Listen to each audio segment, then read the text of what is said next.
Good afternoon, everyone. Thank you for joining us. My name is Beth Lemmer-Jay on behalf of Travelweek. Travelweek is Canada's #1 source of news for travel agents, and we are dedicated to getting you the information you need to sell amazing holidays. I'd like to welcome you all to today's webinar, Rediscover Flanders, Belgium, the heart of Europe. Located in the north of Belgium, Flanders has a way of surprising visitors with all it has to offer. From European culture to art and architecture to outdoor adventures, Flanders has something for everyone. So whether your client is looking to indulge in world-class and award-winning Belgian beers and chocolates, learn the history of Belgium, or wants to cycle, hike, and explore nature, Flanders is the place to be. Today's presentation will explore what's new in 2023 and how your clients can enjoy the heart of Europe. Before we get started, I want to quickly review some housekeeping items.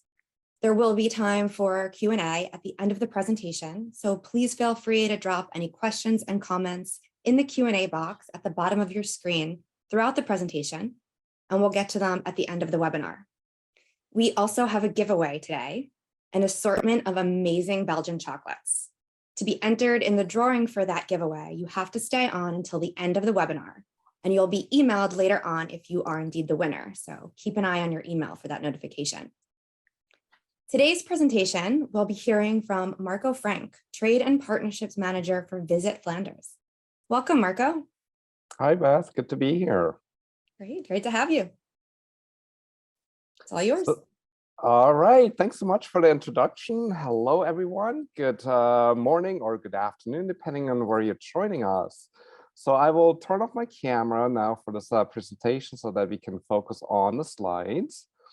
And happy to have you here to learn about what's new in Flanders, Belgium in 23.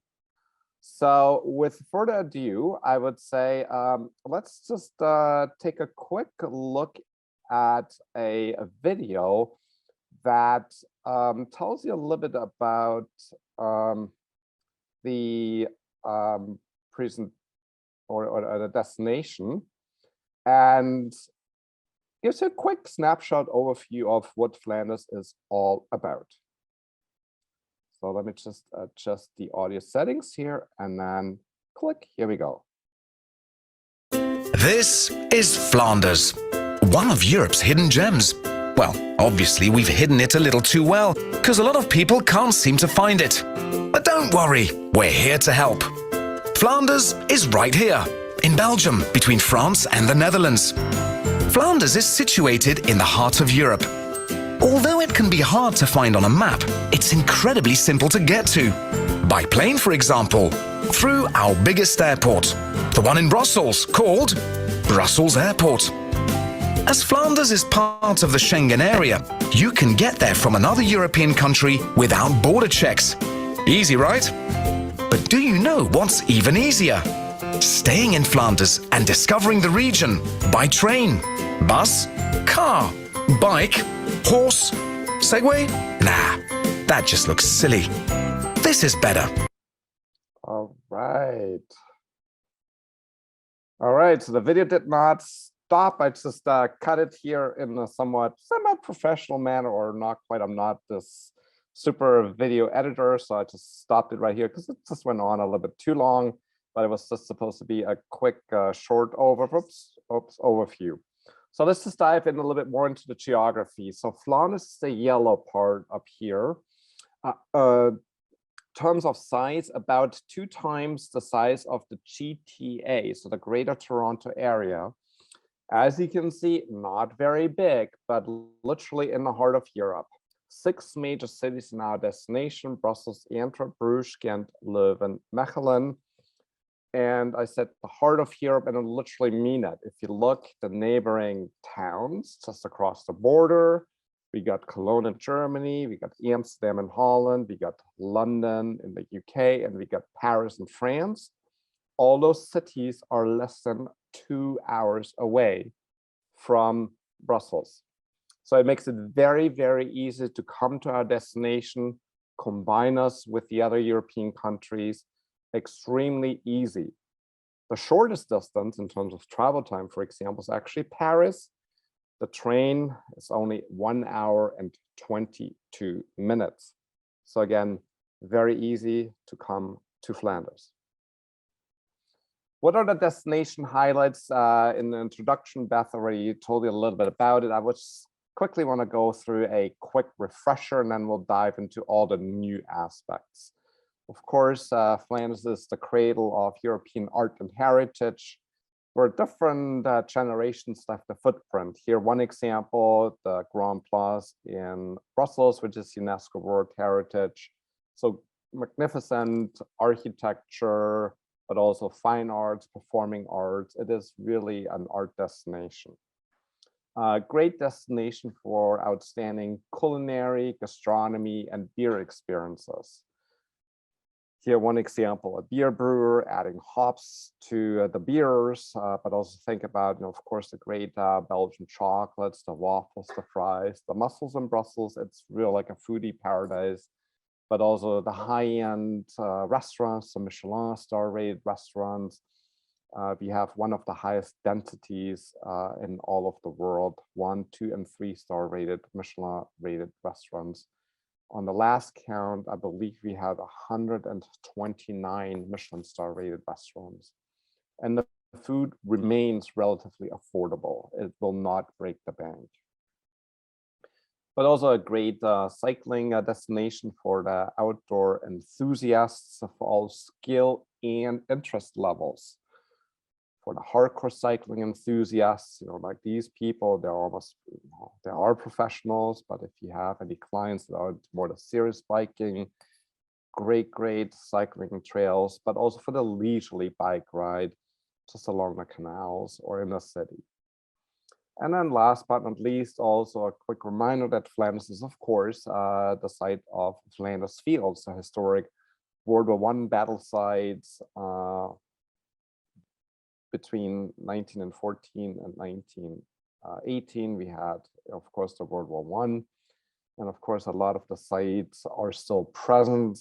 If you have any historical groups, veterans groups, commemorative groups that want to go over and explore Flanders Fields, but also other sites, maybe from World War II, they can easily be combined with Normandy in France or the Battle of the Bulge in the south of Belgium.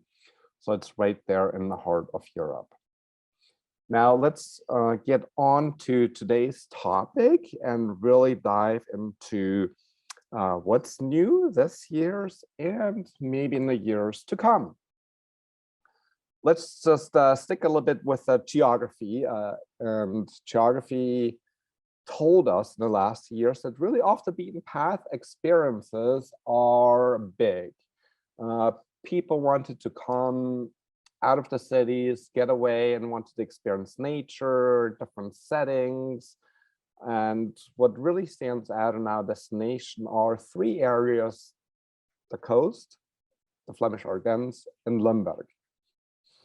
The Belgian coast is really easy to reach. It's a short coast. It's not very long. But for example, from Bruges, it's just about 12 kilometers and you're right there at the coast. It's relaxing. There's a lot of nice, flat, sandy beaches. So no high cliffs where you can fall down, those sharp stones where you injure your legs. So all nice, flat, sandy beaches. It's very family friendly.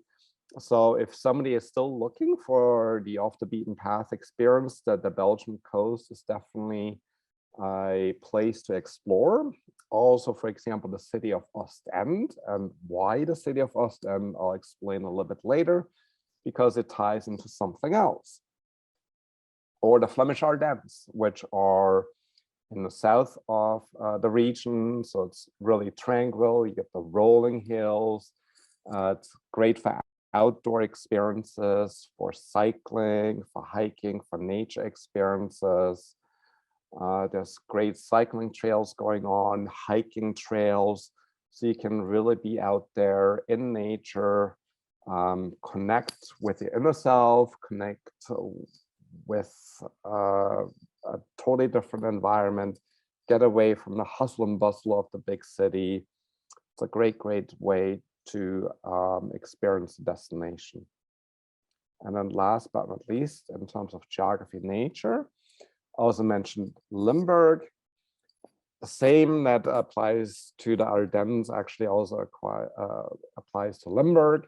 It's also really like a quiet, tranquil area. Great for cycling, for example, cycling through a lake. So as you can see on the image here, you can really cycle through a lake. You can also have great hiking experiences. There's also national parks up there where you can really hike in a national park. Also great for hot air ballooning. That is also something that is done not too infrequently in Flanders, in Belgium. So if you really want to get away from the big city, these are really like 3 areas that you should explore: the coast, the Ardennes, and then Limburg. And again, remember, those areas are not far from the big cities. Even if you're staying in a big city like Brussels or Antwerp, nature is never far. Given the fact that we are 2 times the size of the GTA, the Greater Toronto Area, it can't be far. It is physically impossible for nature to be far. It's not like you have to get in a car and drive for a couple of hours to get to the Ardennes. If you drive for a couple of hours, you're in a different country. So everything is close. So now that I've talked a lot about different parts that are off the beaten path, it's actually also interesting that we see a comeback of the cities. There is a renewed interest in the cities, just the last, I would say, 6 months or so. We do see people flocking back into the cities. There's a lot of infrastructure development that has happened during the pandemic. There's new hotels. We'll talk about a couple of new hotels a bit later on. So the cities are really experiencing a comeback. If you thought that people will continue to only seek off the beaten path experiences, the tide is turning again. They want to combine it with the big city. People want to be in the big city. So that's really like a trend that we've observed in the last 6 months, really. Along art and heritage, what is really new in 2023? And then what comes to mind is the painter James Ensor and the Ensor House in Ostend. Remember, I mentioned Ostend, it's a coastal city. So who was James Ensor? James Ensor was a painter that lived between 1860 and 1949. And it just reopened his house that has been converted into a museum. He is a very important painter that lived, again, around the turn of the century. And then starting from fall 23 to spring 25, we have the James Ensor year to commemorate this big painter and the 75-year anniversary of his death. There's various walks that can be done in Ostend. There's more offers in Ostend that are possible to combine him with a visit to the art museum on Ostend, to Musée. There's also a great way to combine James Ensor with more modern art themes. Ostend is also the home to a street art festival. So they have a number of different murals and houses painted with street art. I was actually privileged to be in Ostend about a week ago. So I got to see his house that is now a museum. I got the art museum. I got to go on the street art tour. So it's a great way to explore Ostend. And by the way, also great culinary experiences in the city. Sticking with art, not quite quote unquote new for 23, but since it just happened, the Royal Museum of Fine Arts in Antwerp reopened in September last year. And it does tie into James Ensor in Ostend because the museum here in Antwerp houses many of his paintings. It was founded in 1810 and has a very extensive collection of sculptures and paintings that range from the 14th to the 20th century. And the building had been closed for renovation for 11 years. So it's a very, very long time that the museum was closed. And it's great that it finally reopened, and it will be an integral part of the James Ensor year that will start in fall this year. In combination with James Ensor is also the possibility to explore Bouts in Leuven. Dirk Bouts was another artist from the Renaissance. And Museum M in Leuven will also have a retrospective that will be combined with the city festival called New Horizons that will start at the end of this year and go to the beginning of next year. Actually, the date is not 23, it's January 14th, 24. So there's a city festival going on for Bouts in Leuven. The city of Brussels, again, sticking with art, as you can see, it is really an art destination that does offer a great possibility for art exploration.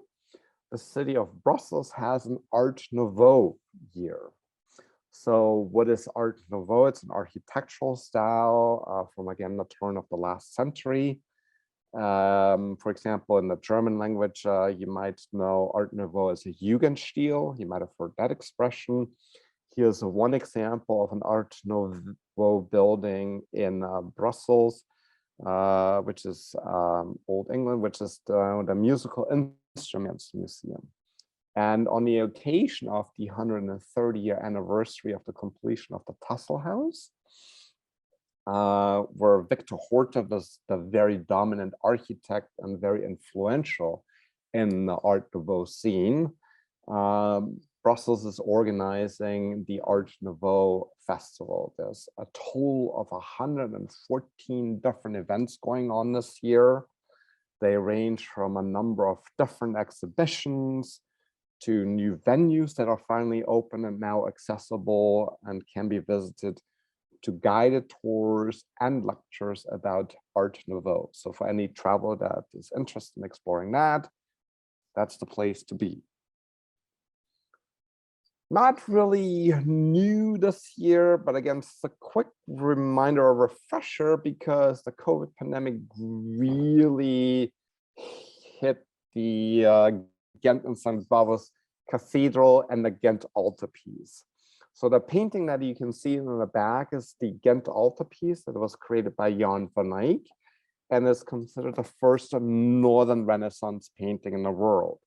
As you know, the Renaissance started in Italy, where it was, I guess, warmer and painters felt more inspired, and it took a little bit of time before the Renaissance moved north to the Low Countries.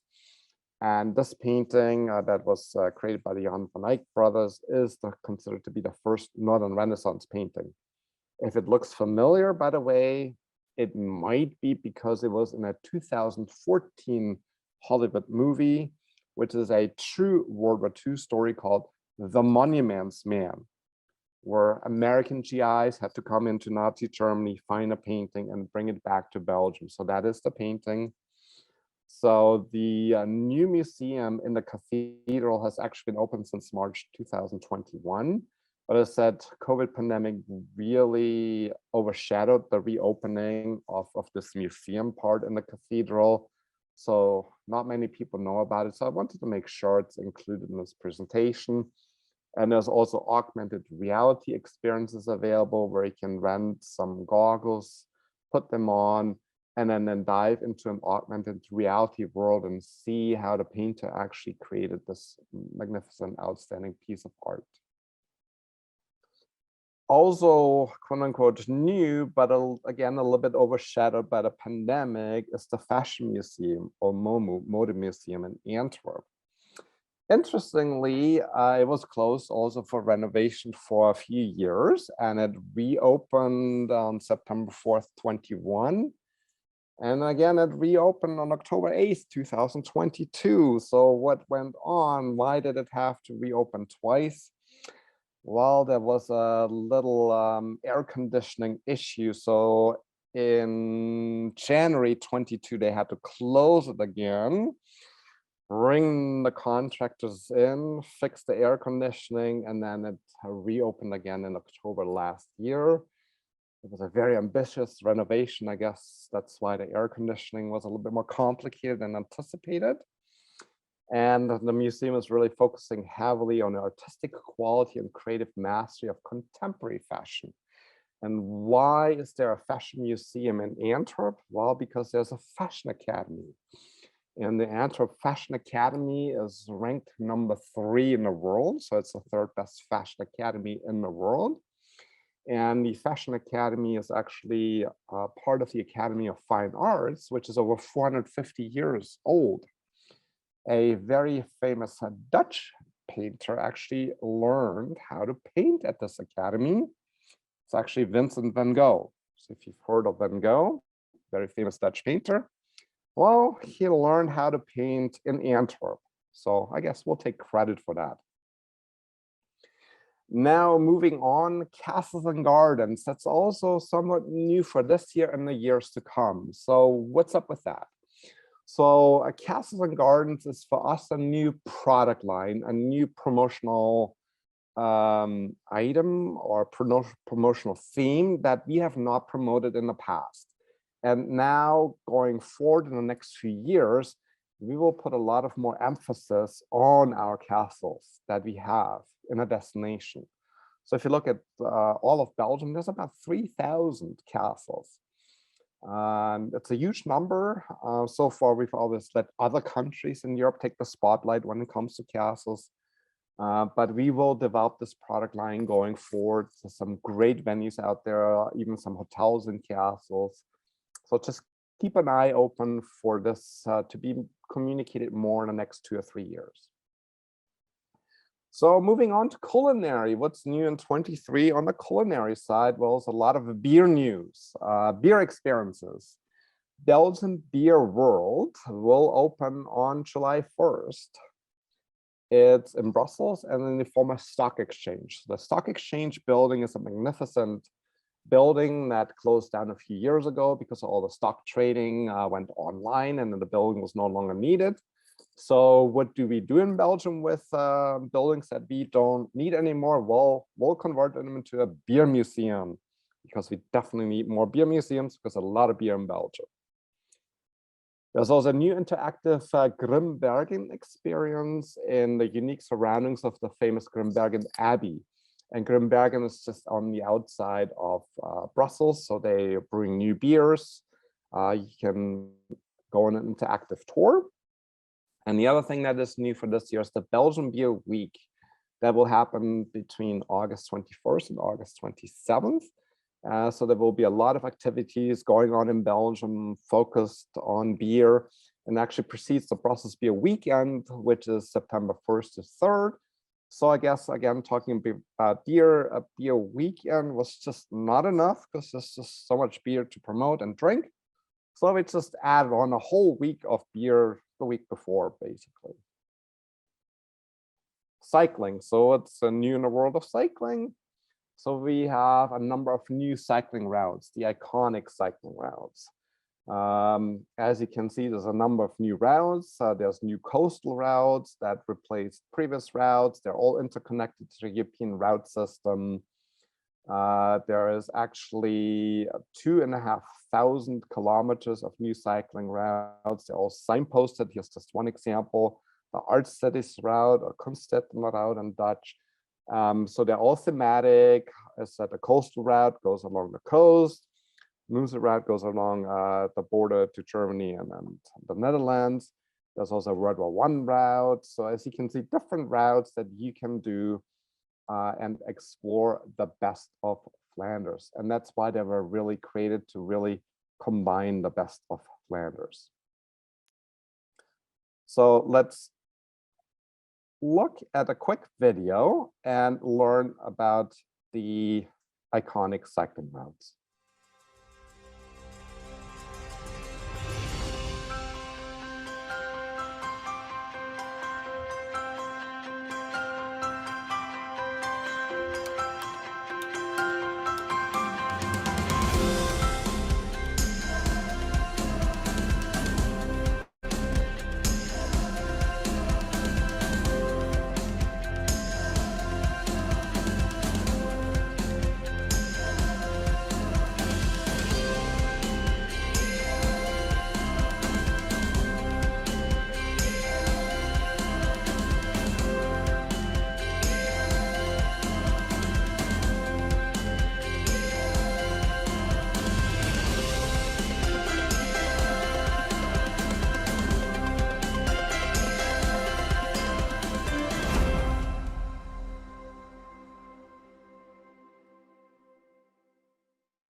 So as you could see, it's an inspirational movie that is really cycling for everyone. It's leisure cycling. It's not hardcore cycling. Now talking about hardcore cycling, what is really up and coming is gravel cycling. So what is gravel cycling? It's actually like a mixture between road biking and mountain biking. It's a really big growing segment. So if you have any clients that are interested into gravel cycling, bring them over. We have a number of new gravel cycling routes that we're putting into place. There is now actually a Tour of Flanders, which is usually like the bike race, the road bike race in April. There's now a gravel edition, actually various gravel editions in the summer. And we're hosting the World Championships in gravel cycling next year in 24. Again, just to keep that in mind, if you have any clients that are real into being out there with their bikes into gravel, Flanders is a destination to consider for this types of sport. World War I sites, what's new in 23 World War I? There isn't really like much per se about the sites, but then again, there is, because there is a Names and Landscapes project that was spearheaded by the Memorial Museum of Passchendaele. So what is the Names and Landscapes project? The Menin Gate in Ypres, which you can see in the background, commemorates almost 7,000 Canadians who died in Flanders during World War I and have no known grave. And part of the project is basically that we actually give them a tangible place in the landscape where they died.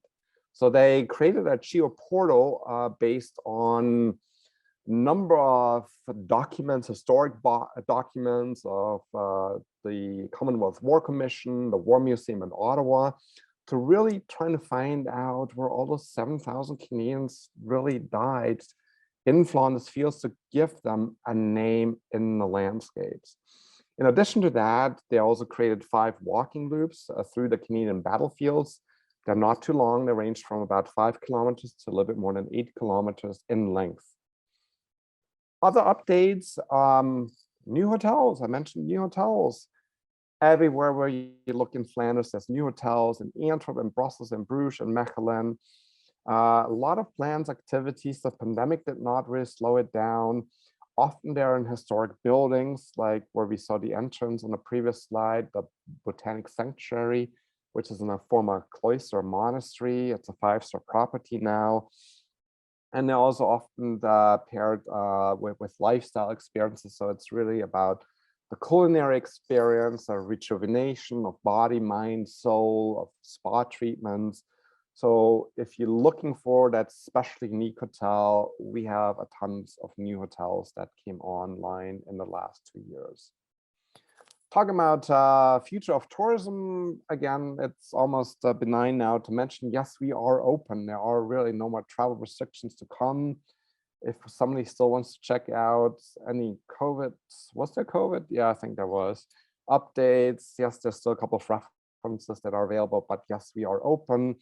We've also developed a guide to sustainable tourism development for our destination. We have tons of training opportunities available, image libraries, brochure libraries. So it's very important that we give you the tools that you need.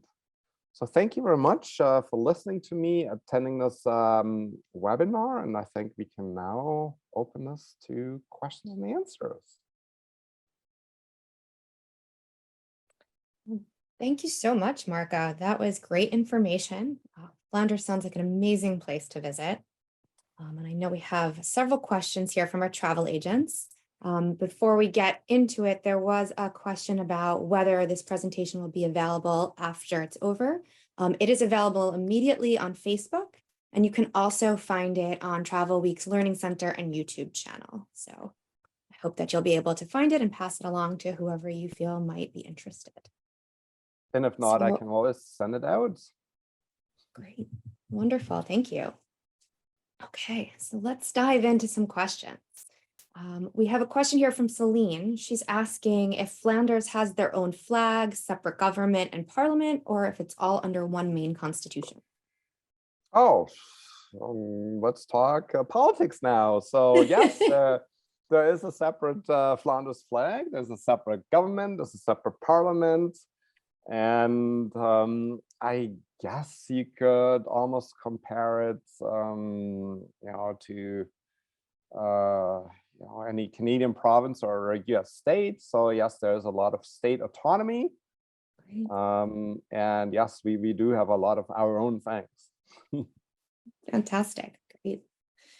There was also a lot of interest in the bikes and cycling that you showed, especially my favorite was the one where you can bike through the lake. That just looked amazing. And we have a question about renting bikes. Can bikes be rented, or should travelers bring their own? Are those paths part of an itinerary? How long are the paths? Okay, great question. So the answer is yes and yes. So let me qualify. So if you are a cycling enthusiast and you say like, okay, I have a custom built $20,000 carbon fiber bike, this is my geometry, it's my handlebar, it's my seat, it's custom tailor made to my height. I want to bring my bike, is it easy to bring my bike? Yes, it is. Talk to your favorite airline, they will probably wrap it up and ship it over and you have your bike. Most people might not be as fanatic into cycling and might just say like, you know what? If there's bikes to rent, let me rent a bike. Is that easy? Yes, it's very easy. Again, it really depends, what type of biking you want to do. There are city bikes, all across town. So if you just want to cycle around in Brussels or in Antwerp, just rent a city bike for 2 or 3 hours and explore the city. You want a bike for a couple more days, then just go to a local bike rental company, just set it up, rent a bike, and then you're out there on a cycling path. The whole network that we have, and I'll give you both numbers in kilometers, which is the proper international way to measure distance, is over 12,200 kilometers. Or if there's anyone that still prefers miles, it's about 7,500 miles of cycling routes. So there's a lot of cycling going on. It's like everything is signposted. It's easy to navigate. And I would say it's relatively safe. Why do I say that? Because everybody in Flanders, everybody in Belgium cycles. So today you might be in the car driving a car, but tomorrow you're on a bike cycling. So as a driver of a car, you quote unquote know how to behave. You stop, you let the cyclists cross. And they do stop 100 meters out. They see a cyclist wants to cross the road, they slow down, they keep the distance, they let you cross. Like I was on a cycling tour last year in October. They even stopped the construction site. They stopped dump trucks, like, hey guys, stop, cyclists are coming through, let them go through, stop the we went through along the road, perfectly fine. So cycling is in the DNA of Flanders. Lovely, lovely. Is there a cycling path map available anywhere? Yes, I mean, there's various tools available. You can just go online. I mean, in terms of like maps, printed maps, not so much anymore because it's just too complicated to put 7,500 miles or 12,000 kilometers into a map. So there's online planning tools available that you can use to plan your route. And there's also apps available that you can use to plan your routes.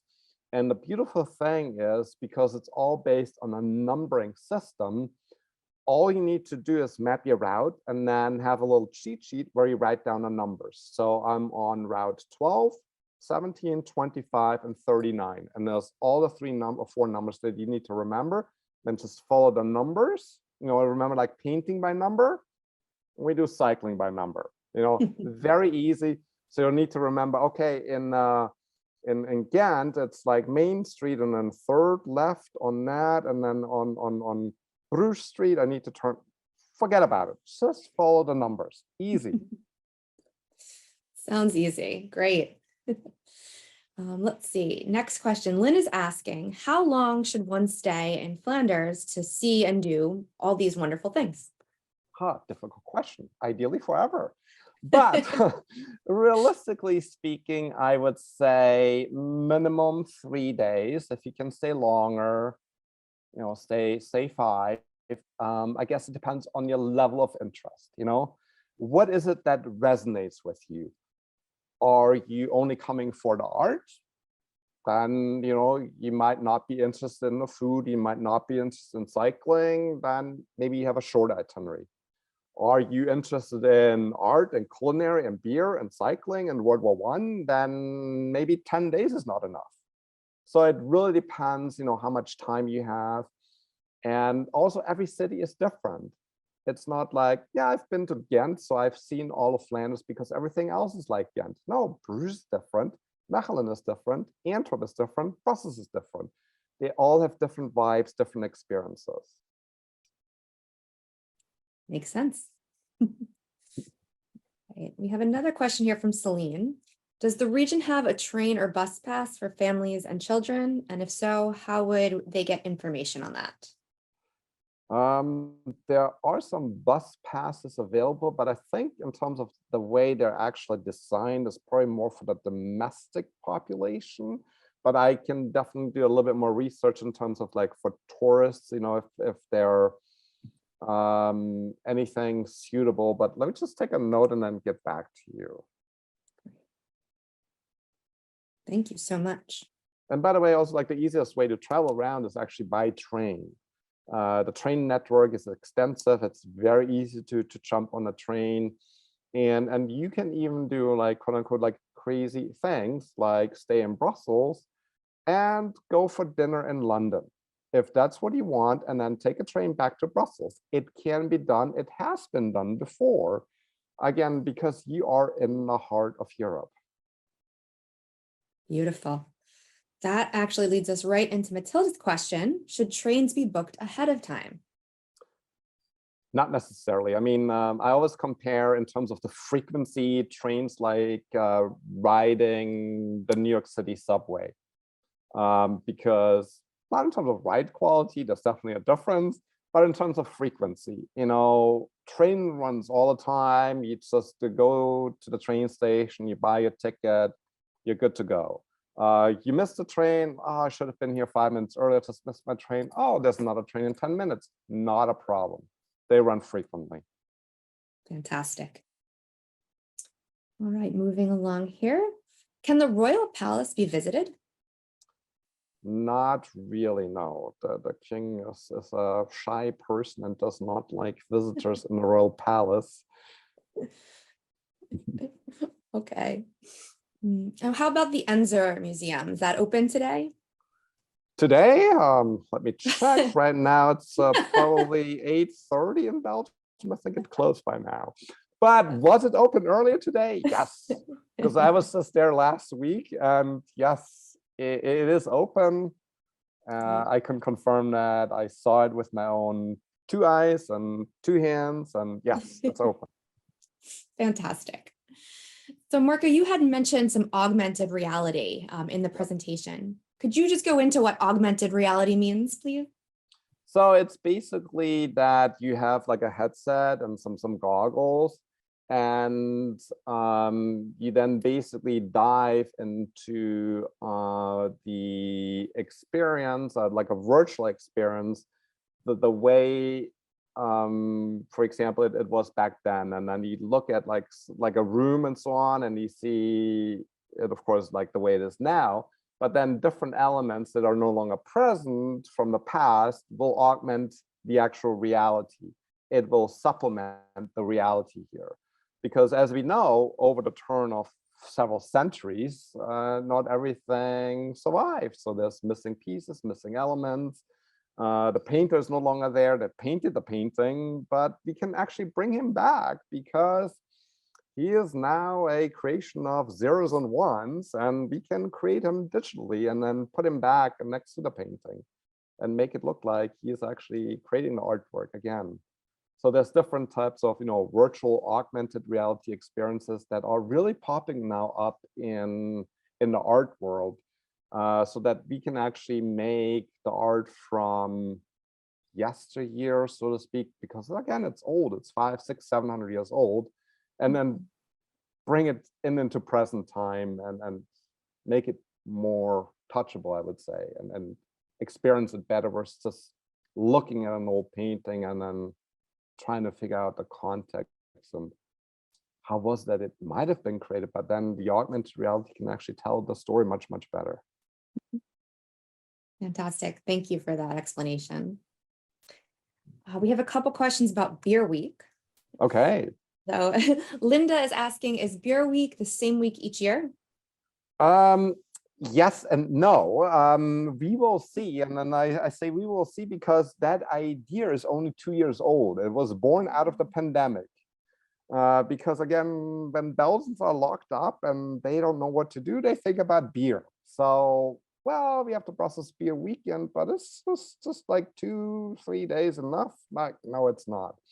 And it really started out during the pandemic as a virtual event because, of course, people couldn't get together. And now that we're kind of with post-pandemic, they actually make it like in real actual events. So this event happening this year is only the 3rd edition, which is like the first like in-person edition. And of course, the idea is that it is always the week before Brussels Beer Weekend. And that is, of course, always the first weekend in September. So yes, it should be always around the same time. Will it always be August 21st to 27th? No, because the dates move and Brussels Beer Weekend moves a little bit because it's always the first weekend. So it might be the 1st to the 3rd, it might be whatever, the 4th to the 7th or whatever. So yes, but always at the end of August, beginning of September. Fantastic. I'll mark my calendar. Yes, mark it. Is there any difference between the 2 dates that the festival's open? No. No. I mean, we just want to give more people more opportunities. And if you want to come back for more, then just spend 2 days there or 3 days. And by the way, I said, the Brussels Beer Weekend has been going on for much longer, but the Beer Week is the new event. I've done Brussels Beer Weekend now, I think 2 or 3 times. And then I would say based on the language spoken that I hear, I would say 50% minimum North Americans. North American English is the dominant language on the festival. So if you think, oh, it's just maybe something for locals and why should I even go there and really speak Dutch that well? It's like, it's very international. Fantastic. So our next question is from Lisa. In respect to transportation, are there coach companies that you could recommend or a site where they could access that information? They can access the information by sending me an email and I will send you a nice Excel spreadsheet that lists them. Fantastic. I love a good Excel spreadsheet. And if you don't know my email, it's very straightforward. So you hopefully can see my name at the, not sure what bottom side it is on your screen, the bottom somewhere, left or right. So it is Marco, M-A-R-C-O, .frank@visitflanders.com. Fantastic. So straightforward, easy. Great. Thank you. All right. We have several more questions here, so let's keep on going. Who maintains the heritage of the castles and are they inhabited? Good question. So castle ownership. So about 3,000, give or take, 2,600 are personal private properties. And the castle owner maintains those castles. The rest, depending on ownership, actually, we as Visit Flanders own a few castles, so we maintain them. There's also something equivalent to something like the National Trust in Flanders. So they're kind of like state-owned, government-owned, so they would maintain it. But it's a good point that it's important to maintain that heritage. Upkeep of something that's a few hundred years old might not be easy. Some of the castles are owned by cities. For example, the tourist office of the city of Antwerp is in a former castle. So the city of Antwerp owns the castle. Again, it depends. Thank you. Is the MOMU only in Antwerp or is there another location elsewhere? No, it's in Antwerp. So the fashion museum or Mode Museum is connected to the Fashion Academy. And I said it's the Antwerp Fashion Academy. Yeah, that stands out as being real like top notch in the world. And it's the museum of the Fashion Academy, so to speak, and called Fashion Museum or Mode Museum. Beautiful. What about wineries or farm stays? Are there any available in the region? Good question. So what does global climate change do to the wines in Belgium? Do they still taste like vinegar, or are they any better? Well, the good news is because of climate change, the wines in Belgium are actually getting very good. There's been wine growing since Roman times, so for about 2,000 years. And really in the last, I would say, 5-6 years, the Belgian wines have really come a very, very long way. The wine growing areas are splattered across the country. They're not very big, they're very small scale. They do produce wine. There's some small sites where you might be able to stay, but it's not like very big that they can accommodate a lot of people. But you're always welcome to go there and visit and explore the local wines. So the production is very, very small. There's no export of Belgian wines. And even in Belgium, it's to some degree relatively hard to find the Belgian wine. So you really, really have to be into that. But the point is actually a good one, because on a long-term trajectory, we do predict that wine will grow in importance. Also, other beverages besides beer, which Belgium, of course, is known for, that you also look at, for example, gin, that you look at, the genevers, that whole culture of the Low Countries, and then also whiskey. A lot of distilleries popping up that are often connected to beer breweries. And, whiskey is basically distilled beer, so they know, okay, if we already know how to brew beer, might as well just venture out into whiskey distilling. So you do find also a couple of Belgian whiskeys out there. So the beverage culture will definitely be more diverse in the years to come. Great, fantastic. Want to go back to the cycling for a little bit, because there was a couple questions on that still. Are the cycling paths that you mentioned usually opened all year, or are there any winter restrictions? No, they're open all year. I mean, there's this regular cycling path, and they're not like closed or whatever. Of course, it requires a certain dedication, let's say, to cycle in the winter, depending on the weather conditions. But, as we say in cycling, there's no bad weather, there's only bad clothing or inappropriate gear. So if you got the proper gear, if you're properly dressed, you can cycle all year long. Fantastic. What is the weather like there throughout the year? Does it get pretty chilly in the winter and then more hot and temperate in the summer? No, I would say like the winter temperature in terms of now sticking to the Celsius range is just above freezing. So anywhere from 2, 3, 5 degrees, maybe 10 degrees.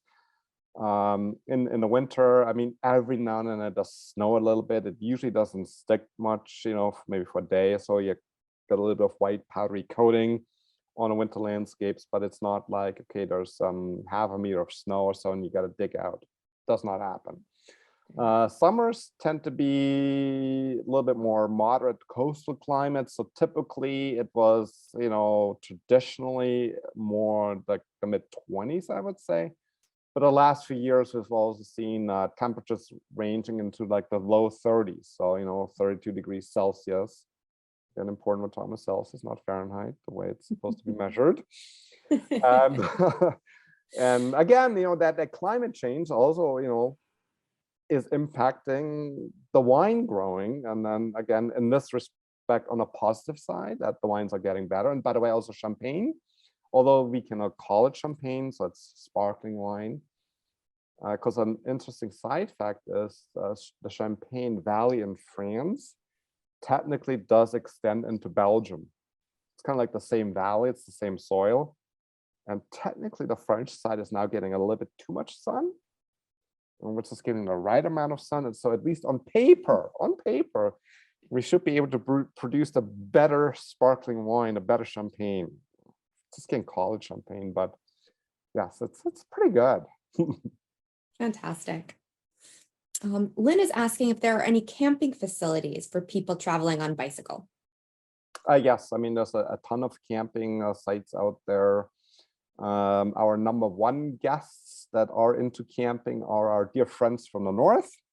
The Dutch, with the caravans, they like to camp everywhere. They like to camp in Flanders. So yes, we do have also lots of campsites, places where you can put up your tent or so if you have like a caravan or whatever, depending on how you want to camp. There's lots of facilities available.